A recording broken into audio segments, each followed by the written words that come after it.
Hello everyone, my name is Anthony and thank you for joining me in this two-part remote presentation about nutrition. Part 1 here will be about a big topic out there today, the keto diet, with a goal to tell you a little bit about it and some things you should consider when choosing your long-term diet. Part 2 will be surrounding a very much related topic, sugars.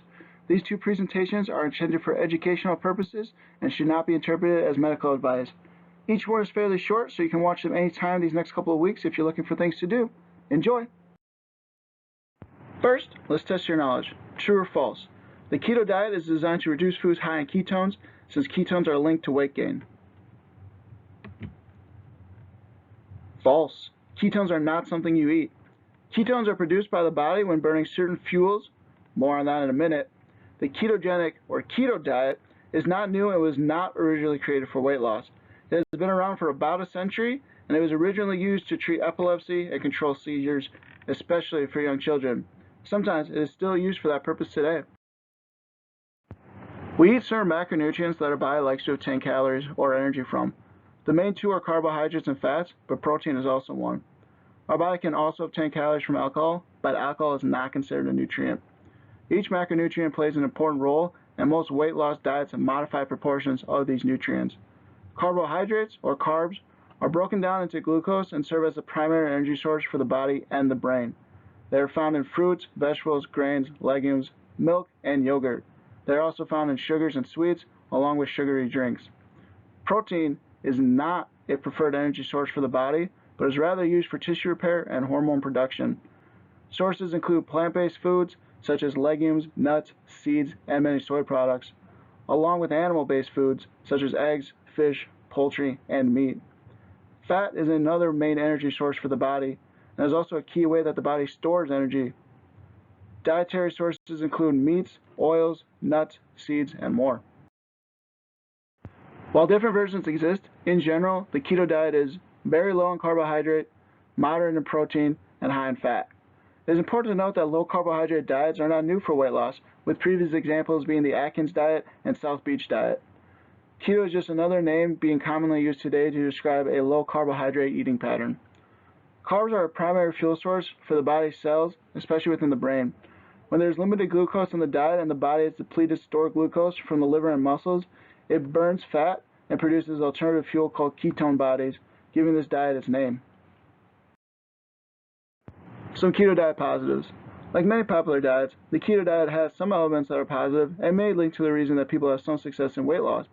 It may help eliminate certain foods with few nutrients that people tend to overeat, such as foods high in added sugars like sweets, desserts, and sugary drinks, those with refined grains such as white flour often found in baked goods, as well as other snack foods such as chips and cheese puffs.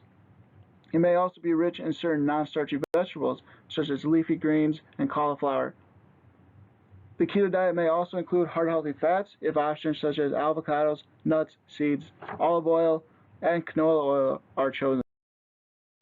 The negatives of the keto diet. There are definitely some downsides to the keto diet, such as being low in foods that are linked to a variety of health benefits, including whole grains, fruits, and some vegetables, along with beans and other legumes.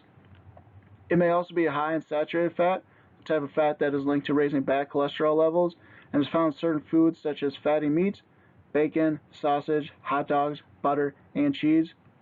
And it may be especially risky for people with certain health conditions, such as kidney disease, liver disease, osteoporosis, and more. We can continue this list talking about the elimination of nutrient-rich carbs, such as whole grains, fruits, veggies, and beans, which may increase the risk of nutrient deficiencies. Some versions of the keto diet may also encourage eating foods high in saturated fats. And finally, the keto diet is highly restrictive and often difficult and possibly unhealthy to maintain over a long period of time. There's not sufficient evidence to determine the long-term safety of following this eating pattern. The keto diet may also produce a lot of side effects that the user can experience very early on in this eating pattern. These include constipation, which is due to eating few high-fiber foods like fruits, vegetables, whole grains, and beans, as well as an increase in body odor, a fruity breath, headaches, and brain fog, along with irritability. Weight loss programs and diets come and go, but they generally have the same common threads and similarities. They tend to be very restrictive, and many have a lot of rules around what you can and cannot eat, or when you can eat. Diets often eliminate certain foods or entire food groups. Most are focused on the short term. The restrictive nature often makes them hard to sustain for a longer period of time. And also, many promise big results, such as a loss of a certain amount of pounds or inches in a matter of weeks. From a weight loss perspective, the keto diet fits into many of these categories. It is much different than using a ketogenic diet that has been carefully planned to fit your needs by a dietitian for medical purposes. But each food trend tends to build on some truths and certain things that help people to succeed. Instead of following any diet that is focused on the short term, we recommend choosing a sustainable eating pattern that is linked to a variety of health benefits. Examples include the Dietary Guidelines for Americans, the Dietary Approach to Stop Hypertension, or DASH eating pattern, and the Mediterranean diet. In general, these eating patterns are high in rich fruits and vegetables, whole grains, lean proteins, heart-healthy fats, and low-fat dairy foods or other calcium sources. They also tend to be low in added sugars, refined grains, saturated trans fats, and sodium. These eating patterns have been linked to a variety of health benefits in multiple studies, are recommended by national guidelines, and look very different from the keto diet, which has very little long-term research behind it. It is also important to note that there is no one-size-fits-all approach to nutrition. Each person will have different needs and preferences. The key is to create a pattern you can sustain for the long term that is rich in foods and that support good health. Some people may have certain health conditions or special dietary needs. In these cases, it is best to work with a registered dietitian or nutritionist regarding your unique situation. Overall, the keto diet and many other diets are limiting and restrictive. While they may produce weight loss in the short term, weight regain is likely if it cannot be sustained for the long term. Instead, aim to find a nutritious eating pattern that works for you. Choose My Plate is one example of an eating pattern based on the dietary guidelines that is linked to health benefits. Other examples include Harvard Healthy Eating Plate and the American Institute for Cancer Research New American Plate. The bottom line is, diets come and go. A healthy lifestyle is forever. Focus on positive changes and strive to create a healthy relationship with food. No food is good or bad. Emphasize those that fuel your body with the most nutrients and enjoy others in moderation from time to time. Consider your challenges and adjust based on those. For example, do you need to choose larger portions of certain foods or drinks? Try slowly cutting back. Do you often dine out? Order a smaller option, share with someone, or ask for simple swaps. Some ideas for some small next steps that you can take. Visit www.choosemyplate.gov to learn more about balance and good nutrition.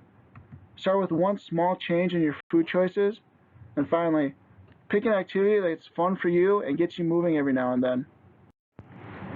I want to thank you all for joining me in this presentation, and if you ever have any questions going forward into your health and fitness journey, you're always welcome to stop in our office, and we would love to have a conversation with you.